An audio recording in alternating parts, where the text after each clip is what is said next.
everyone, welcome back to another video. If you don't know who I am, that means you're new. I'm Mark. What's good with y'all? Go check out my other videos. Check them out, check them out. But first, stay on this one. This video is going to be an interesting one. You know, this is one that I'm actually pretty happy about. I don't know if you can tell. But this video is 3 calibers that people claim are dead.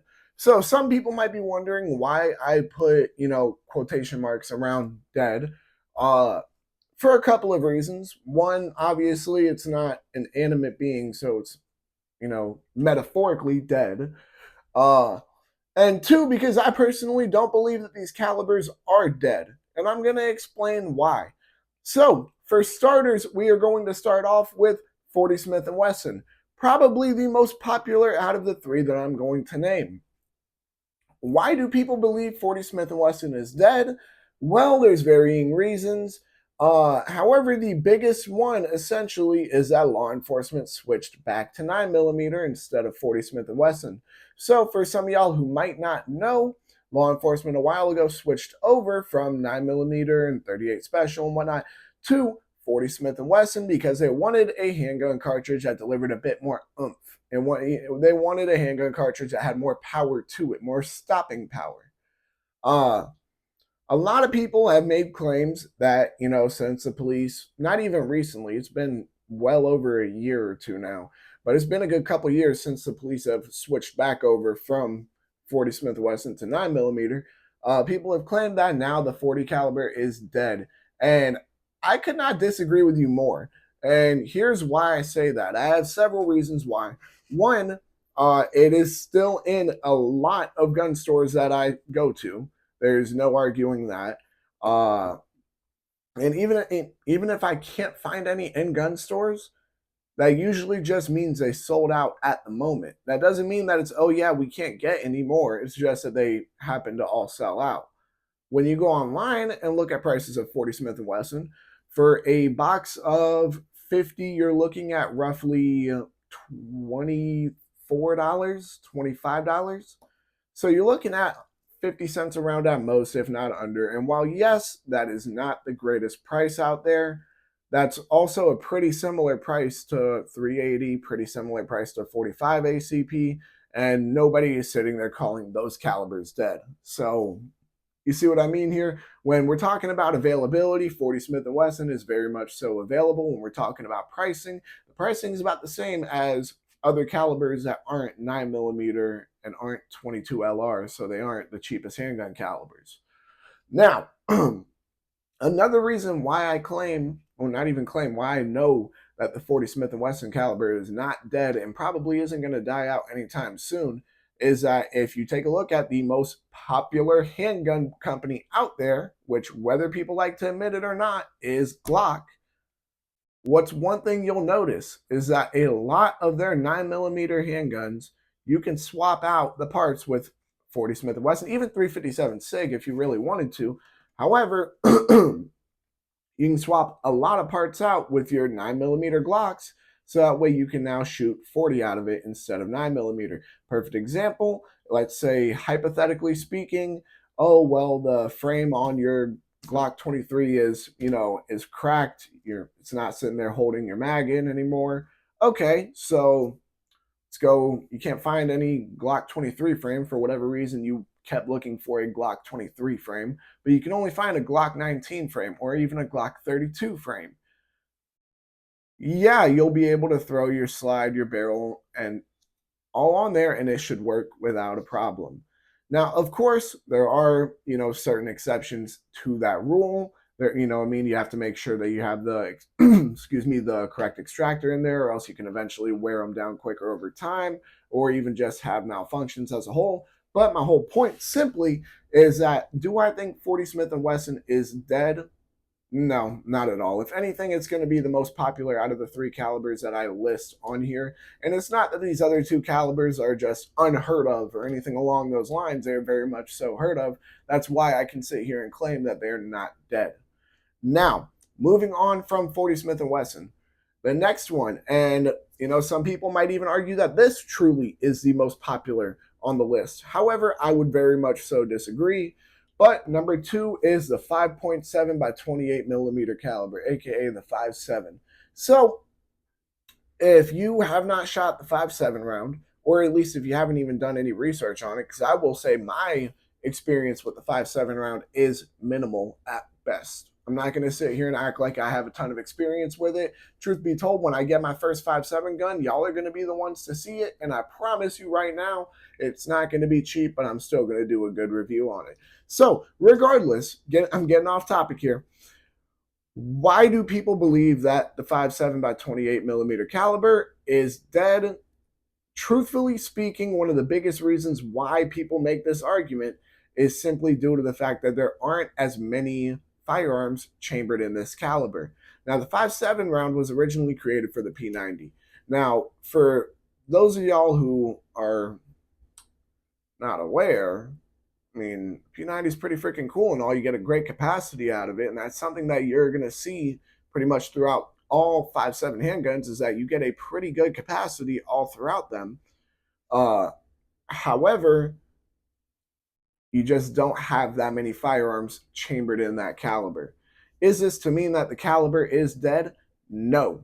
And here's why. Because while some people might make that argument, since there aren't as many firearms chambered in 5.7 as there is like 9mm or 40 Smith & Wesson, even for example, the 5.7 round is still very much so popular because the handguns, or actually the guns as a whole, including the P90, the guns as a whole that the 5.7 was created for and chambered in are still very much so popular.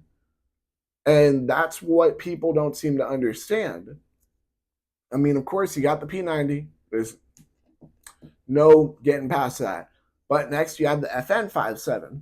The FN 5.7 was, I can't remember what TV show it was for the life of me, but it was in some big TV show. Knowing me, what I'm going to do is when I'm putting the description in, I'm probably going to look it up and then just put down the name of the show just that way I feel better mentally about it. But beyond that, it was also in video games as well. The FN 5.7 is a very popular handgun. It is a very popular pistol. So guess what happened? Companies like Ruger, Smith & Wesson, seeing the popularity of the 5.7 caliber and the popularity of the FN 5.7, said, hey, we're going to go ahead and make our own handguns chambered in the 5.7 by 28 millimeter round. And then you got some people call it the Ruger 57. I call it the Ruger 5.7. You got the Ruger 5.7. You got the Smith & Wesson M&P 5.7. Bro, I mean, you get some good options out of it. Now, what happens after that? Well, actually, I might be mistaken on the chronological order of things, but companies like Palmetto State Armory, for example, they now are releasing guns. Like, for example, they released their Rock 5.7 a while ago. And when I say a while ago, I mean a good while ago. But regardless, my whole point is that very clearly the caliber is not dead. The caliber is actually pretty popular. It's just the truth of the matter is there aren't too many firearms chambered in the 5.7 by 28 millimeter cartridge. Therefore, it kind of pulls you into a supply and demand situation where if you don't have too many guns that are shooting that round, you're not going to need as big of a supply of ammo because there's not as much of a demand for it, which then will make the ammo more expensive. So that is another reason why people like to argue against the 5.7 round is simply due to its price. Now, I will be honest, the price of the 5.7 by 28 millimeter round that I've been seeing recently has somehow been cheaper than what I've been seeing 40 Smith & Wesson for, which, if anything, just proves my point more. Now, once again, guys, I'm more than aware that there are varying factors other than the availability of the ammunition that essentially factor into the pricing. I'm more than aware of that, including materials. I'm not thick. All right, let's be honest here. I'm more than aware of that. However, for the price point of the 5.7 round to be a tiny bit lower than the 40 Smith & Wesson round, which we all already agreed to that the 40 Smith & Wesson round isn't a dead round, then what other assumption based off of what I know and see off of everything am I else to tell y'all other than the 5.7 by 28 millimeter round is not dead? Now, moving on from the 5.7 round, this one I would argue out of the three would be the most dead, but still not really. And that is 22 Magnum. 22 Magnum often compared to the 5.7 by 28 millimeter round. It's a very interesting round. You know, low recoil as well as the 5.7. You get a good capacity out of it usually. A lot of people would like to argue that, hey, it is a dead round. However, I know several people here in Florida that use it for hunting. Of course, it is smaller game, whatnot. However, I do know several people that are using 22 Magnum for hunting. They're using it very much so successfully. And as a matter of fact, they have even been able to find ammo for roughly 55 cents a round. The caliber itself, while not being, say, as prominent as 22 LR, for example, is still very much so kicking, very much so breathing.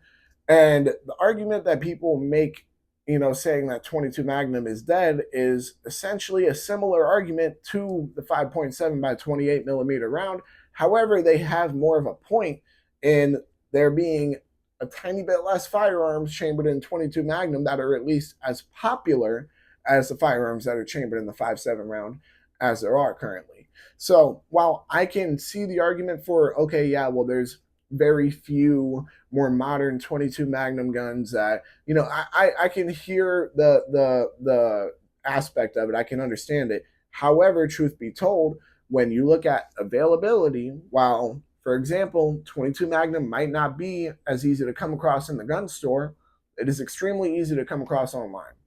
I'm sorry, but those of y'all who want to sit here and say, oh, well, I can't find this ammo online anywhere, I just have a good feeling that a lot of y'all really are stuck on one particular website, or you're literally going out of your way to find a caliber that's almost going to be impossible for you to find. I found 22 Magnum online through a link one of my friends sent me for roughly 55 cents per round. Now, is that great? No, not really. But once again, is that super bad? Also, no, not really. However, what I can say though, all in all, is simply that just like the 5.7 by 28 millimeter round, just like the 40 Smith & Wesson round, the 22 Magnum round is very much so not dead. Now, I think that about wraps it up for this video. I don't want to keep going in circles here. However, I do want you guys to comment your opinions down below, whether or not you agree with me on whether these calibers are dead or not. With that being said, y'all make sure to like, comment, subscribe, share, hit that bell. When you hit that bell, hit all. And whether or not you agree with me, make sure to check out all my other videos. Y'all make sure to stay legal, stay safe, stay dangerous. Have a good one, y'all. Peace.